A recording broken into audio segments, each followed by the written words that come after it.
अगर आप भी चाहते हैं हमारे चैनल के ऑडियो वीडियो सबसे पहले आप तक पहुंचे, तो चैनल को सब्सक्राइब जरूर करें। अच्छा सुनो, सब्सक्राइब करने के बाद ना घंटी बजा देना, ताकि मैं जब भी कोई नया वीडियो अपलोड करूं तो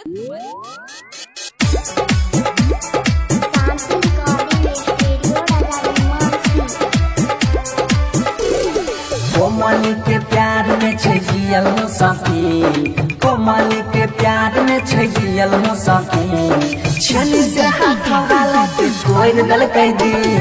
कोमल के प्यार में छगियल मुसाफी, कोमल के प्यार में छगियल मुसाफी, छनी से हाथ वाला के कोई दल कह दी। ये बाबा के प्यार में छगियल मुसाफी,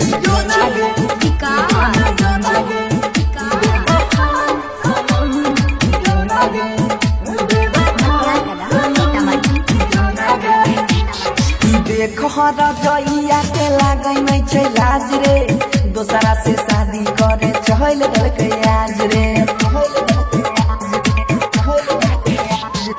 देखो रजइया के लागै नहीं छै लाज रे, दोसरा से शादी करे चहल दलकै आज रे। चाहे है जितना उतना होइ छै हमरा थी, चाहे है जितना उतना होइ छै हमरा थी, छनी से हाथ वाला के कोई दल कह दी। कोमल के प्यार में छगियल मुसाफी, कोमल के प्यार में छगियल मुसाफी, छनी से हाथ वाला के कोई दल कह दी। कोमल के प्यार में छगियल मुसाफी।